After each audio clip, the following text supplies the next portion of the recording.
الحمدللہ رب العالمین والصلاة والسلام علی اشرف الانبیاء والمرسلین۔ حضرات، جیسا کہ آپ کے علم میں ہے، آج کی یہ مختصر بابرکت نشست، جس میں ہمارے معزز مہمان مفسر قرآن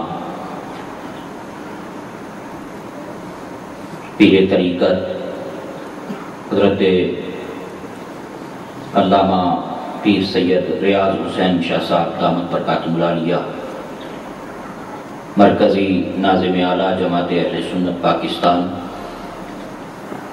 آپ کی تشریف آوری کے موقع پر ہم نے آج کی اس نشست کا اہتمام کیا ہے۔ شاہ صاحب ابھی قریب ہی تھے، تو یہاں ٹریفک میں ہڈرسفیلڈ کے قریب انشاءاللہ چند منٹوں تک اوپر تشریف لے آئیں گے۔ تو اتفاق سے آج تشریف لائے ہوئے تھے چند روز کے لیے، تو میں نے ان کی خدمت میں گزارش کی کہ آپ نے چونکہ یہاں قریبی تشریف فرما ہوں گے تو کچھ وقت یہاں ہمیں بھی عنایت ہو جائے۔ تو ہمیشہ کی طرح شفقت فرماتے ہوئے انہوں نے کچھ وقت جو ہے آج یہاں عنایت فرمایا ہے۔ تو انشاءاللہ مختصر ایک تلاوت اور پھر قاری صاحب کی نعت، اور اس کے بعد کچھ دیر شاہ صاحب قبلہ کی نصیحتیں، کچھ گفتگو، کچھ روحانی باتیں ان کی، اور پھر دعائے خیر۔ تو میں گزارش کروں گا محترم جناب قاری غلام محمد عباسی صاحب سے کہ وہ اللہ رب العزت کے پاک کلام کی تلاوت سے آج کی اس مبارک محفل کا آغاز فرمائیں۔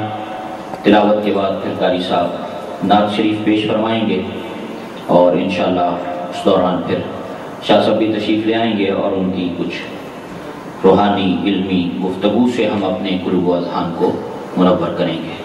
جناب قاری غلام محمد عباسی صاحب۔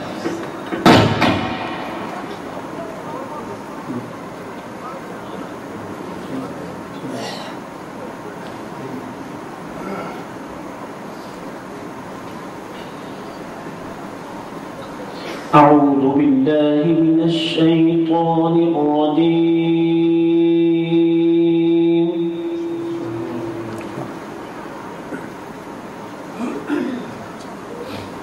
بسم الله الرحمن الرحيم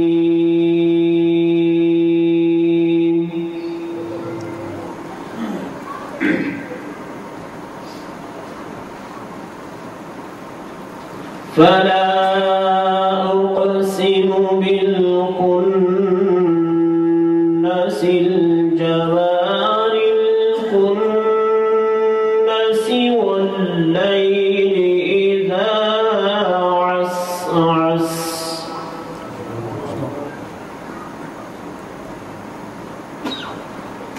والصبح إذا تنفس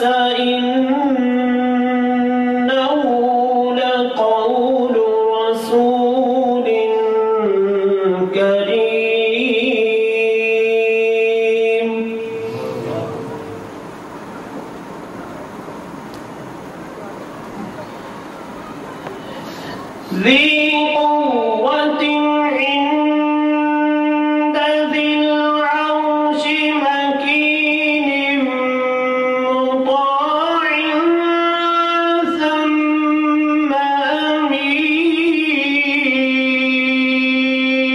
ثم أمين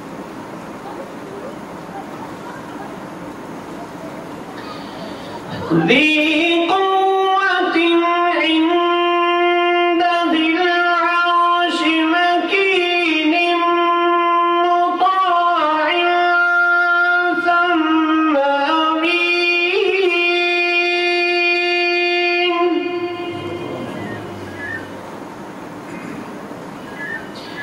وما صاحبكم بمجنون ولقد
صدق الله العظيم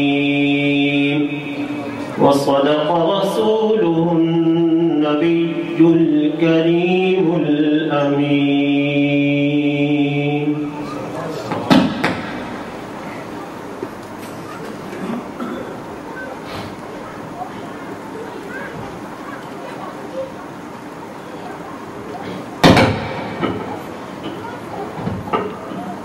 صلى الله عليك يا رسول الله وسلم عليك يا حبيب الله. صلى الله عليك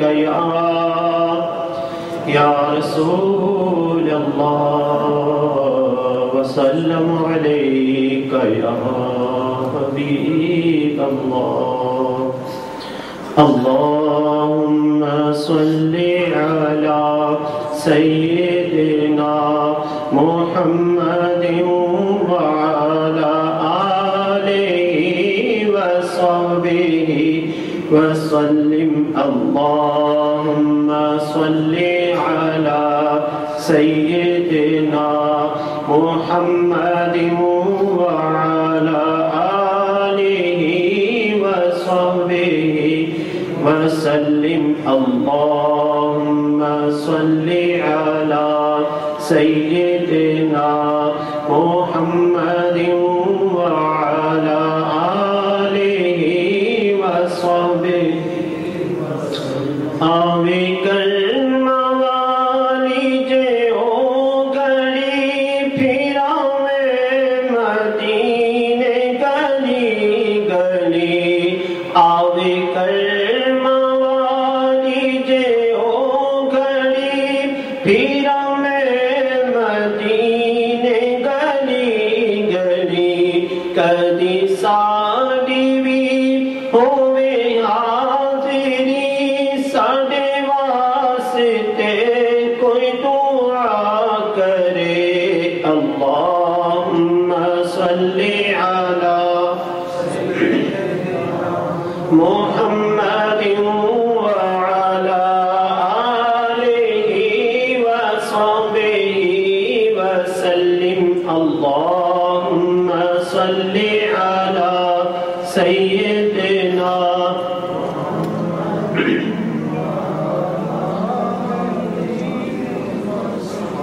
پہلے سرکار کی محفل کو سجانا ہوگا.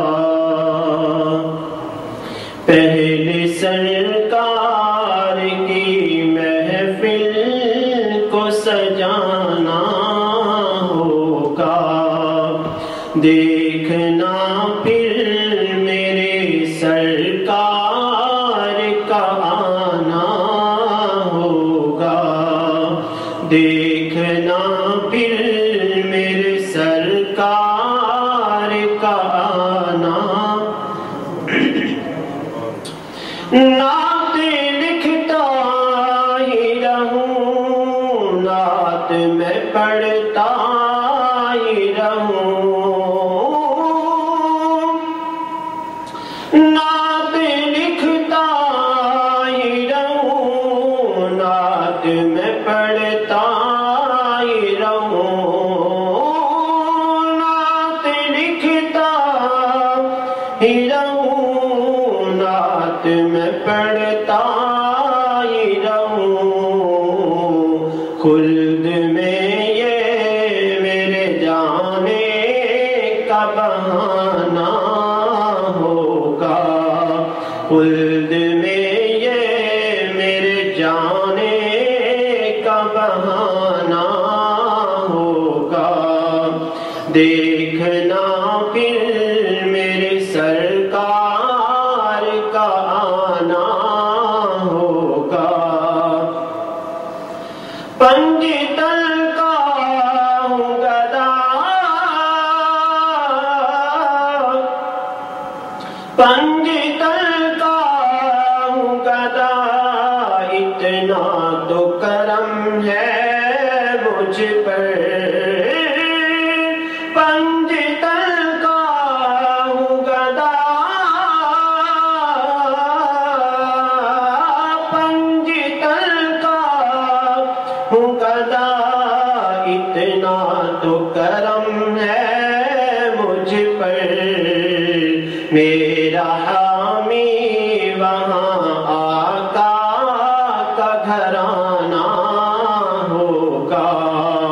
میرا حامی وہاں آقا کا گھرانہ ہوگا، میرا حامی وہاں آقا کا گھرانہ ہوگا۔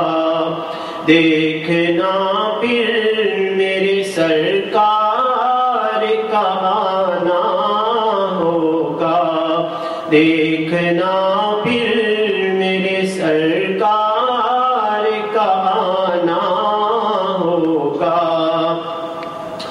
جو یہ چاہے کہ ملے اس کو بقائے ابدی،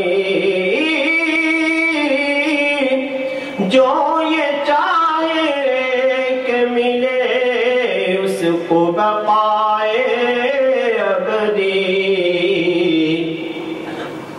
جو یہ چاہے کہ ملے اس کو بقائے ابدی، خلد میں یہ میرے جانے کا بہانہ ہوگا، دیکھنا پھر میرے سرکار کا آنا ہوگا۔ پہلے سرکار کی محفل کو سجانا ہوگا، دیکھنا پھر میرے سرکار کا آنا ہوگا۔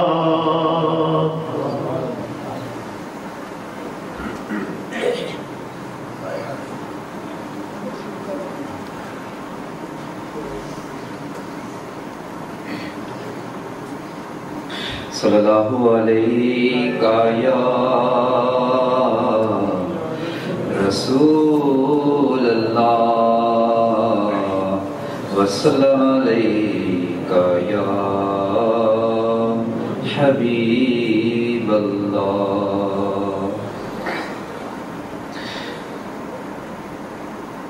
وہاں کیا جو دو کرم ہے شاہ بطحا تیرا، وہاں کیا جو دو کرم ہے شاہ بطحا تیرا، وہاں کیا جو دو کرم ہے شاہ بطحا تیرا، نہیں سنتا ہی نہیں مانگنے والا تیرا، نہیں سنتا ہی نہیں مانگنے والا تیرا، میں تو مالک ہی کہوں گا کہ ہو مالک کے حبیب یا رسول اللہ، میں تو مالک ہی کہوں گا کہ ہو مالک کے حبیب، یعنی محبوب محب میں نہیں میرا تیرا، یعنی محبوب محب میں نہیں میرا تیرا، ایک میں کیا میرے عصیان کی حقیقت کتنی یا رسول اللہ، ایک میں کیا میرے عصیان کی حقیقت کتنی، مجھ سے لولا کو کافی ہے اشارہ تیرا،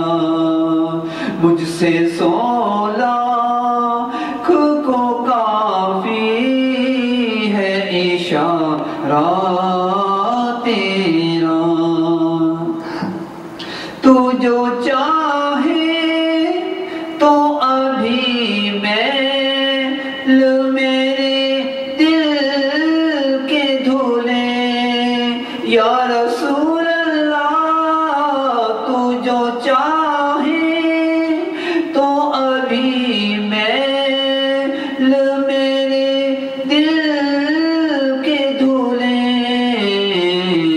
کہ خدا دل نہیں کرتا کبھی میلا تیرا کہ خدا دل نہیں کرتا کبھی میلا تیرا تیری سرکار میں لاتا ہے رضا اس کو شفیع تیری سرکار میں لاتا ہے رضا اس کو شفیع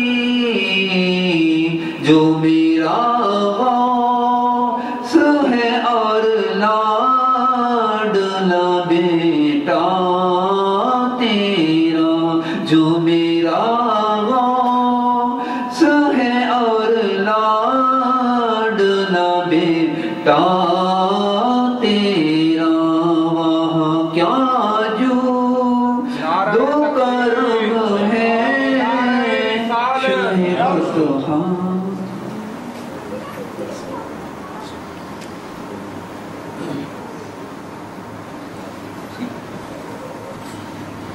نعرہ تکبیر، نعرہ رسالت، مشائخ اہل سنت۔ حضرات، انتظار کی گھڑیاں ختم ہوئیں۔ ہمارے آج کے معزز مہمان عالم اسلام کی عظیم علمی اور روحانی شخصیت، جماعت اہل سنت پاکستان کے قائد، مرکزی ناظم اعلیٰ، درجنوں کتابوں کے مصنف، مفسر قرآن، الحمدللہ قبلہ شاہ صاحب کی بہت سی کتابیں اس وقت منظر عام پر آ چکی ہیں۔ قرآن مجید، فرقان حمید کا ترجمہ اور ابھی تفسیر کا کام ساتھ ساتھ جاری ہے۔ مختلف قرآن کی پارے اور سورتوں کی جو تفسیر ہے وہ چھپ کر الگ الگ جلدوں میں اس وقت شائع بھی ہو چکی ہیں۔ دلیل راہ کے نام سے عظیم علمی مجلہ اہل سنت کا آپ کی قیادت میں شائع ہوتا ہے۔ یہ ہماری خوش بختی ہے کہ حضرت قبلہ پیر سید محمد ریاض حسین شاہ صاحب دامت برکاتہم العالیہ آج ہمارے درمیان تشریف فرما ہیں۔ شاہ صاحب سے ہمارا پیار محبت کا ایک رشتہ ناتا ہے، سادات سے ان کا تعلق ہے، اور ہم رسول کائنات کی فیملی کے ہر فرد سے محبت رکھنے والے لوگ ہیں۔ تو یہ ہماری خوش بختی ہے کہ ہمیں ان کی شفقت محبت میسر ہے۔ آپ جب بھی تشریف لاتے ہیں مہربانی فرماتے ہیں، آج بھی آپ نے شفقت فرمائی اور اس دعوت کو قبول فرمایا، تو میں نے اس موقع سے فائدہ اٹھاتے ہوئے مناسب خیال کیا کہ چلو شاہ صاحب تشریف لائیں گے تو کچھ اہل محلہ اور ہمارے علاقے کے احباب بھی قبلہ شاہ صاحب کی گفتگو سے اپنے قلوب و اذہان کو منور فرمائیں۔ تو میں بلا تاخیر قبلہ شاہ صاحب کی خدمت میں گزارش کروں گا کہ اپنے نورانی اور عرفانی ملفوظات سے ہمارے قلوب و اذہان کو منور فرمائیں۔ نعرہ تکبیر، نعرہ رسالت، نعرہ رسالت، جماعت اہل سنت، علماء و مشائخ اہل سنت۔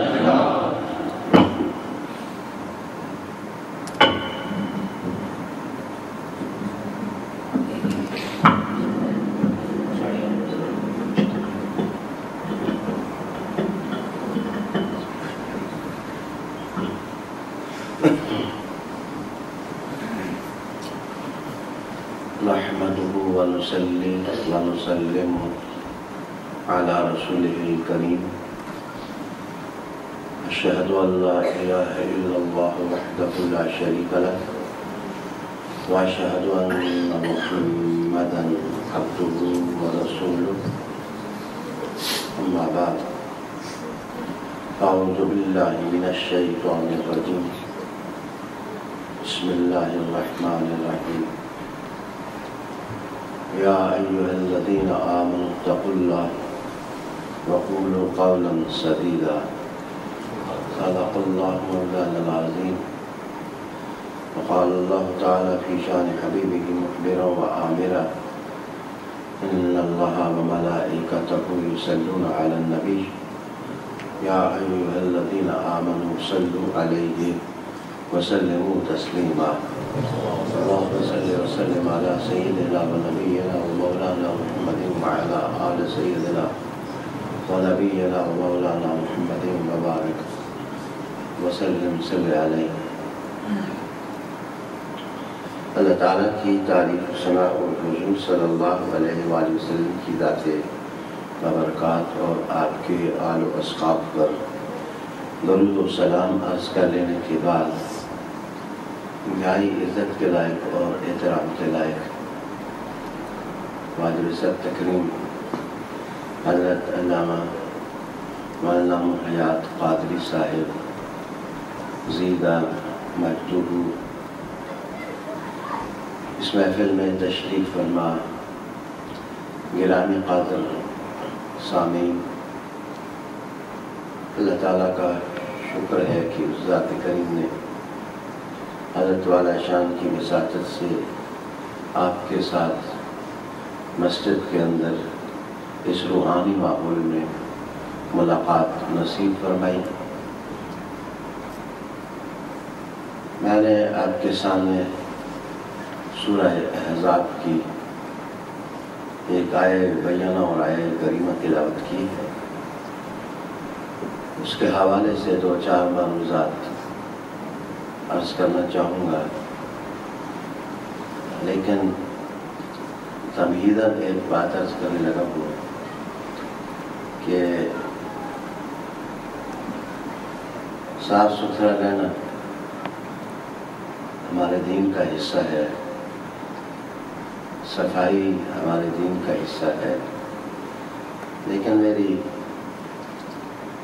ایک عجیب سی عادت ہے کہ مجھے اگر کوئی مدینہ شریف کی کھجوریں پیش کرے تو میں بغیر دھوئے کھاتا ہوں، اور خواہش ہوتی ہے اس پر حضور سرکار کے شہر کی غبار ہوگی، اور وہ تو سراسر شفا ہے روحانی امراض سے اور جسمانی امراض سے. مدینہ شریف کی مٹی مل جائے تو وہ ہزاروں دکھوں کے لیے شفا ہے. تو حضرت علامہ عمر حیات قادری صاحب اللہ نے مجھے مدینہ شریف میں دیے تھے، اور میری ملاقات ان سے رحمت عالم صلی اللہ علیہ وآلہ وسلم کے گنبد خضرا کے سائے میں ہوئی تھی، اور ان کے اندر دین مبین کی تڑپ دیکھ کر ایسے لگا کہ جیسے یہ اپنے ہی جسم کا حصہ ہے. یہ اللہ تعالیٰ اور رسول کریم علیہ السلام کے دین کے لیے تڑپتے ہیں، اور ان کا درد ہے کہ اللہ تعالیٰ اور رسول پاک صلی اللہ علیہ وسلم کی محبتوں کا پیغام دنیا بھر میں تحریر کی صورت میں، تقریر کی صورت میں پہنچایا جائے. اہل سنت و جماعت کے علماء و مشائخ کے بارے میں ماشاءاللہ ان کی معلومات قابل صد تحسین ہیں. عرب دنیا سے لے کر ایشیا کے اندر جتنے علماء دین مبین کا کام کر رہے ہیں ماشاءاللہ ہر ایک کی یہ خبر رکھتے ہیں، اور پھر اپنی جانی ہوئی باتوں سے دوسروں کو خبر دے بھی دیتے ہیں. تو یہ بڑی کریمانہ سی خصلت ہے. اللہ تعالیٰ ان کو برکتوں سے نوازے. میں کسی عنوان کے حوالے سے تو مجھے پابند بنایا نہیں گیا، چھوٹی چھوٹی باتیں اسی آیت کریمہ کی تشریح عرض کرنے لگا ہوں. اللہ تعالیٰ نے ارشاد فرمایا، اے ایمان والوں ڈرو اللہ سے اور